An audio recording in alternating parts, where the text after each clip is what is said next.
Hi నమస్తే, welcome to my channel Vasumathi's vlogs. ఇది Sunday video అండి. మొత్తం సండే రోజు షూట్ చేసినది. పొద్దున్న పూట లేవంగానే బయటకు వచ్చి ఈ మ్యాట్లు కిందికి దించుతున్నా. యాక్చువల్గా ఈ మ్యాట్లు రాత్రి కూడా కిందికే దించి పెడతాను, ఎందుకంటే దుమ్ము ధూళి పిచ్చగా వస్తుంది మాకు గాలి లేసి. బట్ ఆ రోజు సాటర్డే మర్చిపోయా. పొద్దున్న లేవంగానే ఆ మ్యాట్లు దించకపోతే కాంపౌండ్లో గిన్నెలు తీయలేను, గిన్నెలు పెట్టలేను. కానీ కిచెన్లో మాత్రం కంపల్సరీ లైట్ అవసరం అవుతుంది.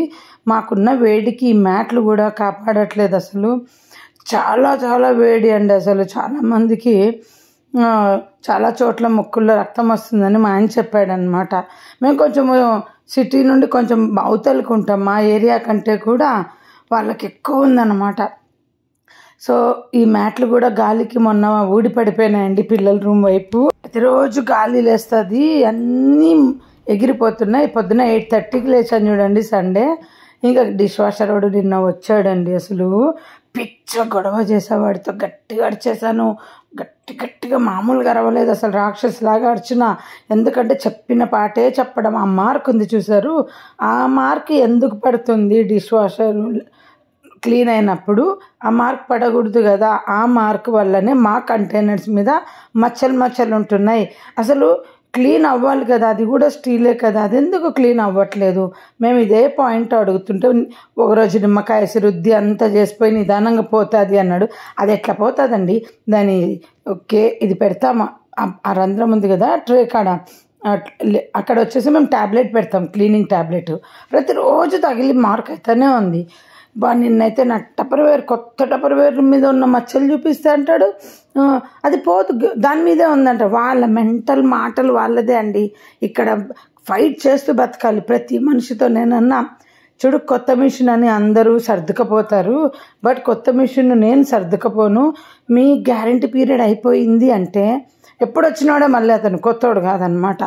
ఒకటే పాట వచ్చిన వాళ్ళంతా ఒకటే పాట, గిన్నెలు తక్కువ పెట్టు, నువ్వు ఇది సరిగా పెట్టలే, అది సరిగా పెట్టలేదు, నిదానంగా పోతుంది, ఇలాంటి సుత్తలతో చంపినారు. పిచ్చ గడిచిన. మీ గ్యారంటీ పీరియడ్ తర్వాత మాకు పలుకుతారా మీరు? నేను దాన్ని ఇంకా 10 ఏళ్ళు వాడాలి. మీ గ్యారంటీ పీరియడ్లోనే మీరు ఇలా నాకు ప్రాబ్లమ్స్ క్రియేట్ చేస్తే మిషను మీకు ఆ రోజు ఎల్జీ వాడు తీసుకుపోయినాడు. ఎందుకు తీసుకుపోయినాడు? వాడు మిషన్ ప్రాబ్లం అని తీసుకుపోయినాడు. 6 నెలల తర్వాత నువ్వు తీసుకుపో, లేదా మాకు వేరే రీప్లేస్ చేయి. మా చిన్నది అడుగుతుంది, ఎందుకమ్మా మనకి అన్నీ ఇట్లా అవుతాయి అని అడుగుతుంది. మన లైఫ్ అట్లా స్ట్రగుల్తో నడుస్తుంది. ఫ్రిడ్జ్లు అట్లయితాయి, వాషింగ్ మిషన్లు అట్లే, డిష్ వాషర్లు అట్లయితాయి. ఈ చాక్లెట్ ఉన్నాడే వీడు కూడా లేదా బట్టలు రోజు 2 సార్లు చేసుకొస్తాడనమాట. తీసుకుపోతాడు, వాడికి తెలుసు మేము మళ్ళీ రిటర్న్ ఇస్తామని. ఊరిక పైపైన అట్లా రుద్దేసి జీన్స్ ప్యాంట్లు అన్నీ తెచ్చిస్తాడనమాట. మళ్ళీ మా ఆయన ఫోన్ చేసి అడిస్తే మళ్ళీ తీసుకుపోయి మళ్ళీ సరిగా చేసుకొస్తాడనమాట. ఇట్లా ఉంటుంది మా లైఫ్ ఇక్కడ. మా పనామ ఉంది చూసారా, ఇందాక గేట్ చూసారా, అది 2 సార్లు కడిగి తుడిపిస్తానమాట. ఏంటంటే 2 రోజులు క్లీనింగ్ సెక్షన్లో 80 రూపీస్ పడింది. నేను చెప్పినాను ఎన్ని బట్టలు వేసి తుడిచాలంటే, ఎన్ని తుడుస్తావు ఇంకా, నువ్వు తుడిచేది ఇదే రోజు టేబుల్లు టీపాయలు తుడిచనికి కాదు, నీకు డస్టింగ్ అని పెట్టుకోయింది. ఈ గ్రిల్ గేట్లు, మెష్ డోర్లు ఇవి తుడవడానికి నేను పెట్టుకోయిందంటే ఈరోజు బాగా తుడిచింది. ట్రై చేసిందండి, సరిగా చేయకపోయినా అడ్జస్ట్ చేసుకుంటారని. మళ్ళీ మరుసటి రోజు అదే డబుల్ పని చేపిస్తున్నా. నాకేం పోయింది? నాకు క్లీన్ అవ్వడం ఇంపార్టెంట్, నీకు ఇవే ఉంటాయి రోజు అని చెప్పి అలా చేపించాను. ఇంకా డిష్ వాషర్లో నేను ఈ మధ్య ఇంకా ఒకటి నేర్చుకున్నా. నేను ఎందుకు కాంప్రమైజ్ అవ్వాలా, చేత్తో కడుక్కుంటూ ఒక్కసారి ఎందుకు పెట్టాలి అని. ఒక్కసారి కాదు, డబ్బా ఎప్పుడు నిండితే అప్పుడు పెట్టేస్తానంటే 1 కప్పు కూడా కడగట్లేదండి నేను. అంటే దాదాపు 2 రోజులకు 3 డిష్ వాషర్లు అవుతాయి నావి. మీరు ఆ లెక్క ఎందుకు చెప్తున్నా అంటే చాలా ఎక్స్పెన్సివ్ అండి. పని మనిషికి జీతం ఎంత ఇస్తారో dishwasher, Surf, liquid, shiner, current అంతా అంతే అవుతుంది. మీకు బాగా పని మనిషి క్లీన్ చేస్తుంది కదా, ఇంకా నాకు డిష్ వాషర్ అవసరంలా అని అనుకోకండి. నేను 10 ఏళ్ళు ముందు మిషన్ అలాగే పని మనిషి ఉన్నా కానీ డిష్ వాషర్ పెట్టుకున్న బెంగళూరులో. బట్ డిష్ వాషర్ మాత్రం 10 ఏళ్ళ తర్వాత దాని టైం అయిపోయి అది చెడిపోయింది. సో ఇప్పుడు అందుకనే నేనేం చేశానంటే, అప్పుడు బెంగళూరులో 2 ఒకటే కదా, పని మనిషితో అని నాకు ఈ తలకాయ తిప్పలు ఎందుకు అనేసి నేను పెట్టుకోలేదు. అంటే ఆమె రానప్పుడు వేసుకోవటము, దాన్ని బంగారం లాగా దాచిపెట్టుకొని వాడుకున్న ఎలక్ట్రానిక్ వస్తువులు వాడకపోయినా పోతాయని చెప్తున్నా. సో డిష్ వాషర్ ఉంది కదా కనుక అందుకే పిచ్చగా 10 ఏళ్ళు వాడేస్తాను. ఈ 10 ఏళ్ళ తర్వాత అది ఎలాగో పాడవుతుంది. నువ్వు వాడకపో పాడేదైతే పాడవుతుందండి. అందుకనేసి దాన్ని ఏమంటే కంఫర్ట్గా నీట్గా వాడాలి, క్లీనింగ్ మెయింటైన్ చేసుకోవాలి. నాకున్న గిన్నెలకు పని మనిషి పనికి రాదని చాలాసార్లు చెప్పాను. ఇంకోటి ఏంటంటే మాకు మొన్న మా మా ఆయనది కారుకు స్క్రాచెస్ అయ్యాయని చెప్పాను కదా, అది బెండ్ అయింది వాడు ఇచ్చిన డబ్బులకి.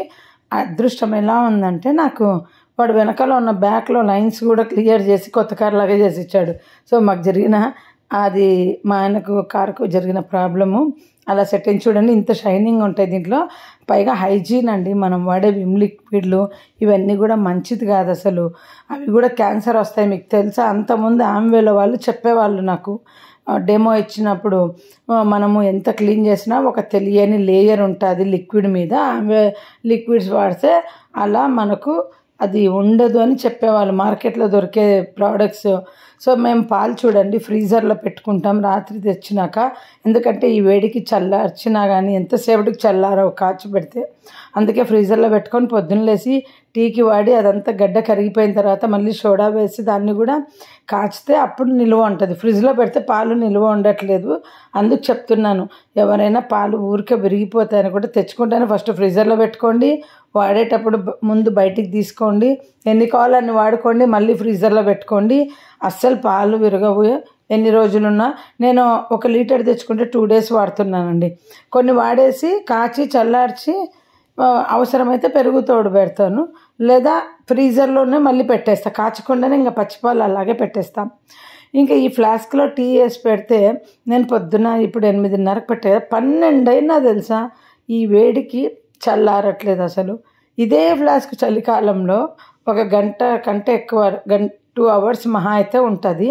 బట్ ఇప్పుడు 4 to 5 hours ఉంటుంది.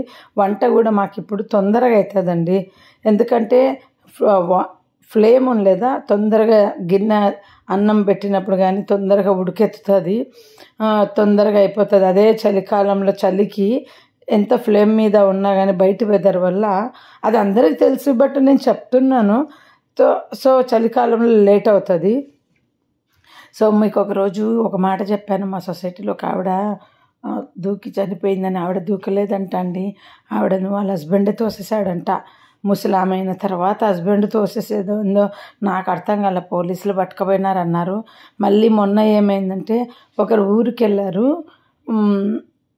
ఊరికి వెళ్తే వాళ్ళ సీసీ కెమెరాలలో చెక్ చేస్తే పక్కింటి అతనే అంట, రెంట్కున్న అతను డూప్లికేట్ కీ తీసుకొని ఇంట్లో దొంగతనం పాల్పడుతుంటే వాళ్ళు సీసీ కెమెరా ద్వారా వేరే వాళ్ళకి చెప్తే సొసైటీలో వాళ్ళు వచ్చి వాడిని పట్టుకున్నారు. సో అది పోలీసులు తీసుకెళ్లారు. అసలు ఈ రోజుల్లో రెంట్కున్న వాళ్ళు, ఓనర్లు ఎవరైనా కానీ ఎవరింట్లో వాళ్ళు బ్రతకడం అంత ఉత్తమం ఇంకోటి లేదని చెప్తున్నా. ముఖ్యంగా మాలాగా పెద్ద పెద్ద సిటీలో ఉన్న వాళ్ళకి చెప్తున్నా నేను. ఏంటంటే అండి, చూడండి ఎవరికి తెలుసు వాళ్ళకి సీసీ కెమెరా ఉండబట్టి సరిపోయింది. అది డూప్లికేట్ కీ తయారు చేసి అంతకుముందు కూడా అదే వాళ్ళ ఫ్లోర్లో అంటే ఆ బ్లాక్లోనే ఒక బంగారం దొంగతనం అయిందని విన్నాం. కానీ ఎవరు చేశారు ఏమీ తెలీదు. బహుశా వీళ్ళ అయిండొచ్చు అని మేము అనుకున్నాం. సో ఇక్కడ ఎవరింట్లో వాళ్ళు బ్రతకడం అంత ఉత్తమం ఇంకోటి లేదని చెప్తున్నా. ఇలా నాలాగా నేను యూట్యూబ్ చేసుకుంటూ ప్రశాంతంగా బ్రతుకుతున్నాను. అదంతా ఫోర్క్తో అలా కొట్టేస్తే కానీ కరగదని అలా కొడుతున్నానండి అంతా. ఈరోజు నాకు షార్ట్ వీడియోలో ఒక బెస్ట్ కాంప్లిమెంట్ వచ్చిందండి. మీరు మాట్లాడుతూ ఉంటే మీరు పక్కనే ఉండి మాట్లాడుతున్నట్టు ఉంటుంది, చాలా బాగుంటుంది, మాతోనే డైరెక్ట్ మాట్లాడుతున్నట్టు ఉంటుంది అని. నేను ఒక వీడియో ఎడిటింగ్ చేసేటప్పుడు మా ఇంట్లో వాళ్ళని ఎవరిని ఉండొద్దని చెప్తారు. రూమ్లో పక్కన వాళ్ళు కూర్చున్నా కానీ నాకు ఆ ఫీల్ రాదు. నేను ఎట్లా అంటే ఒక కాన్షియస్ లాగా కాన్సన్ట్రేషన్ ఇంకా వేరే దాని మీద ఉండదు మాట్లాడేటప్పుడు.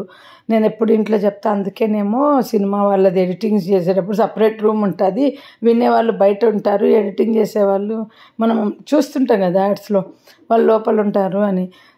అంటే నాకు ఒక కాన్సన్ట్రేషన్తో నేను ఆ వీడియో చూస్తూ మాట్లాడతానండి. నేను ఏదో వీడియో పెట్టాను మీరు ఏదో చూడాలి, రోజు ఒక వీడియో పిచ్చి పిచ్చిగా ఏదైనా పెట్టచ్చు, బట్ అట్లా నాకు ఇష్టం ఉండదు.